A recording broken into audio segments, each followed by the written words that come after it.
ಎಲ್ಲರಿಗೂ ನಮಸ್ಕಾರ. ನನ್ನ ಹೆಸರು ಬಂತ್ನಾಳು ಶೋಭಾರಾಣಿ ಕಲಬುರಗಿ. 78ನೇ ಸ್ವಾತಂತ್ರ್ಯೋತ್ಸವದ ಶುಭಾಶಯಗಳು. 78ನೇ ಸ್ವಾತಂತ್ರ್ಯೋತ್ಸವದ ಗಣಕರಂಗದ ಕಿರುಗತೆ ಸ್ಪರ್ಧೆಗೆ ನನ್ನ ಕಿರುಗತೆ ಶೀರ್ಷಿಕೆ ತಿರುಗಿ ನೋಡದೆ ಬಿಟ್ಟು ಹೋದ. ದೂರದ ಸಂಬಂಧಿ ನೀಲ್ಕಂಠ ಜಗದೇವಿ ಮನೆಗೆ ಬಂದ. ಗಂಡ ಪೊಲೀಸ್ ಗುಂಡಪ್ಪ ತುಂಬ ಶಿಸ್ತಿನ ಮನುಷ್ಯ. ನೀಲ್ಕಂಠ ನಮ್ಮ ಮನೆಯಲ್ಲಿ ಉಳಿಯೋದು ಬೇಡ, ವಯಸ್ಸಿಗೆ ಬಂದ ಮಗಳಿದ್ದಾಳೆ.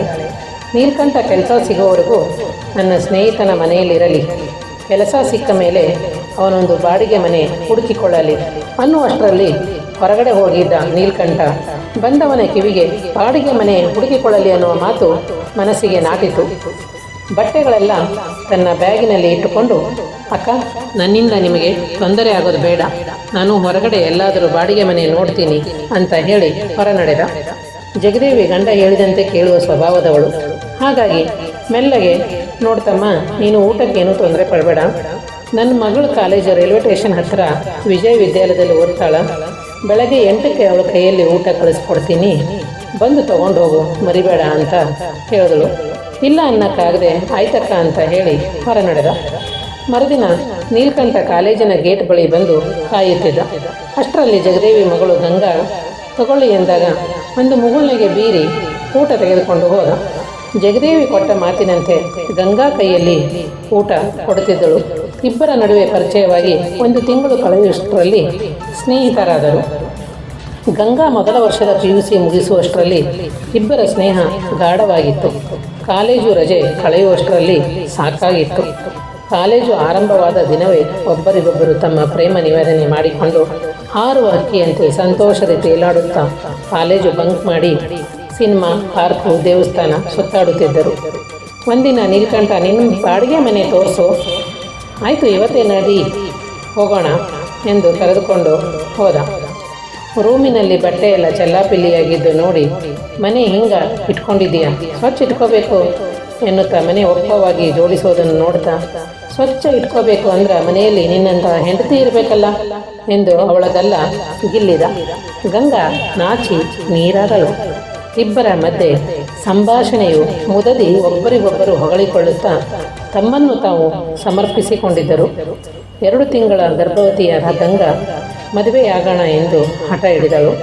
ನಿನಗೀಗ 18 ವರ್ಷ, ಕಾನೂನಿನ ಪ್ರಕಾರ ಮದುವೆಯಾಗಕ್ಕಾಗಲ್ಲ. ಕಾನೂನಿನ ಪ್ರಕಾರ ಆಗದೇ ಇದ್ದರೆ ಬಿಡು, ನಿಮ್ಮ ತಾಯಿನ ಕರೆಸಿ ನಮ್ಮ ತಂದೆ ಹತ್ರ ಹೆಣ್ಣು ಕೇಳೋ ಶಾಸ್ತ್ರ ಮಾಡು, ಕೊಟ್ಟರೆ ನಮ್ಮ ಅಪ್ಪ ಮದುವೆ ಮಾಡಿಕೊಡ್ತಾರೆ, ಕೊಡದಿದ್ರೆ ನಿಮ್ಮ ತಾಯಿ ದೇವಸ್ಥಾನದಲ್ಲಿ ಮದುವೆ ಮಾಡಿಸ್ಲಿ. ತಾಯಿ ಫೋನ್ ಮಾಡಿ ಕರೆಸ್ಕೊಂಡ ನೀಲ್ಕಂಠ ಗುಂಡಪ್ಪನ ಮನೆಗೆ ಮಗಳನ್ನು ಕೇಳಲು ಬಂದವರಿಗೆ ಕೂತ್ಕೊಳ್ಳೋಕ್ಕೂ ಹೇಳದೆ ಚೆನ್ನಾಗಿ ಬೈದು ಆಕಾಶಕ್ಕೆ ಕೈ ಚಾಚಿರಲ್ಲ, ನೀವೆಲ್ಲಿ ನಾವೆಲ್ಲಿ, ನನ್ನ ಮಗಳಿಗೆ ಸರ್ಕಾರಿ ಕೆಲಸದಲ್ಲಿರೋ ಹುಡುಗನಿಗೆ ಮದುವೆ ಮಾಡ್ತೀನಿ, ನಿಮ್ಮಂಥ ಗಂಡು ದಿಕ್ಕಿಲ್ದವ್ರ ಮನೆಗೆ ನನ್ನ ಮಗಳನ್ನು ಕೊಡಲ್ಲ ಎಂದು ಎದ್ದು ನಡೆದ. ನೀಲ್ಕಂಠನ ತಾಯಿ ಕಲ್ಲವಳಿಗೆ ಗುಂಡಪ್ಪನ ಮಾತಿನಿಂದ ಅವಮಾನವಾಗಿ ಹೊರಗಡೆ ಬಂದವಳೆ, ಮಗ ನೀಲ್ಕಂಠ, ಹುಡುಗಿ ನಿನ್ನ ಜೊತೆ ಬರೋಕ್ಕೆ ರೆಡಿ ಇದ್ರೆ ನಾಳೆ ಕರ್ಕೊಂಡು ಊರಿಗೆ ಬಾ, ನಾನೇ ನಿಂತು ಮದುವೆ ಮಾಡ್ತೀನಿ ಅಂತ ಹೇಳಿ ಊರಿಗೆ ಹೊರಟಳು. ನೀಲ್ಕಂಠ ನಡೆದ ವಿಚಾರ ಗಂಗಾಳಿಗೆ ತಿಳಿಸಿ, ಬೆಳಗ್ಗೆ 8ಕ್ಕೆ ನಿನ್ನ ಕಾಲೇಜ್ ಹತ್ರ ಕಾಯ್ತಿರ್ತೀನಿ, ಬಾ. ಮದುಮಗಳಂತೆ ತಯಾರಾದ ಗಂಗಾಳನ್ನು ನೋಡಿ ಗುಂಡಪ್ಪ, ಏನು ಮಗಳು ಇವತ್ತು ಸೀರೆ ಉಟ್ಕೊಂಡಿದ್ದೀಯಾ? ಅಪ್ಪ, ಇವತ್ತು ಕಾಲೇಜಲ್ಲಿ ಸಾಂಸ್ಕೃತಿಕ ದಿನ ಎನ್ನುತ್ತಾ ತಂದೆ ತಾಯಿ ಕಾಲಿಗೆ ನಮಸ್ಕರಿಸಿ ಕಾಲೇಜಿನ ಬ್ಯಾಗಲ್ಲಿ ಬಟ್ಟೆ ಮತ್ತು ಒಡವೆಗಳು ತುಂಬಿಸಿಕೊಂಡು ಹೊರಟಳು. ಗಂಗಾ ನೀಲ್ಕಂಠರ ಮದುವೆ ಮಾಡಿಸಿ ಸೊಸೆಯನ್ನು ಮನೆ ತುಂಬಿಸ್ಕೊಂಡ ಕಲ್ಲವ್ವ, ನೋಡ್ತಂಗಿ, ಕಾಲೇಜ್ ಹೋಗೋದು ಬೇಡ, ನೀನು ಇಲ್ಲೇ ನನ್ನ ಜೊತೆ ಇದ್ದು ಮನೆ ಕೆಲಸ ಕಲಿ, ಮಗನಿಗೆ ಕೆಲಸಕ್ಕೆ ಇಲ್ಲಿಂದಲೇ ಹೋಗ್ಬಾ ಅಂತ ಅತ್ತೆ ಹೇಳಿದಂತೆ ಕೆಲಸ ಮಾಡುತ್ತಾ ಕೆಲವು ದಿನಗಳು ಉರುಳಿದವು. ಅಷ್ಟರಲ್ಲಿ 2 ತಿಂಗಳು ತುಂಬಿ 3ನೇ ತಿಂಗಳಿಗೆ ವಾಂತಿ ಮಾಡುತ್ತಿದ್ದಾಗ ಕಲ್ಲವ್ವ ನೋಡಿ ಗಾಬರಿಯಾಗಿ ಊರಲ್ಲಿರೋ ಡಾಕ್ಟರ್ ಕರೆಸಿ ಚೆಕ್ ಮಾಡಿಸಿದಾಗ 3 ತಿಂಗಳ ಗರ್ಭಿಣಿ ಎಂದು ತಿಳಿದು, ಕಲ್ಲವ್ವ, ನೀ ಯಾರಿಗೆ ಬಸರಾಗಿರು ಹೇಳು ಎಂದು ಜಗಳ ಶುರು ಮಾಡಿದಳು.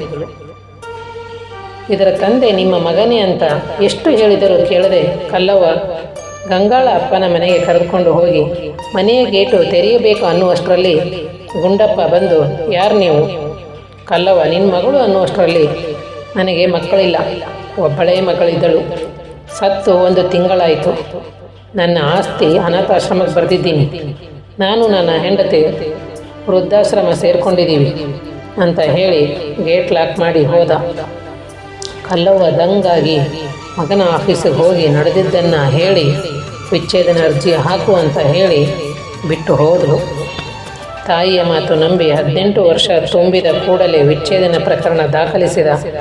ಚಿತ್ರಹಿಂಸೆ ಕೊಡುತ್ತಾ ಸರ್ಕಾರಿ ಆಸ್ಪತ್ರೆಯಲ್ಲಿ ಬಾಣಂತನ ಮಾಡಿಸಿ ಮಗಳು ನನ್ನದಲ್ಲ ಎಂದು ಕೋರ್ಟ್ನಲ್ಲಿ ಹೇಳಿಕೆ ನೀಡಿ ವಿಚ್ಛೇದನ ಪಡೆದು ತಿರುಗಿ ನೋಡದೆ ಬಿಟ್ಟು ಹೋದ. ಚಿಕ್ಕ ಮಗುವನ್ನು ಎತ್ತಿಕೊಂಡು ಇನ್ನೊಬ್ಬರ ಮನೆಯಲ್ಲಿ ಪಾತ್ರೆ ತೊಳೆಯೋಳಾಗಿ ಕೊಳೆಯುವಂತಾಯಿತು ಗಂಗಾಳ ಜೀವನ.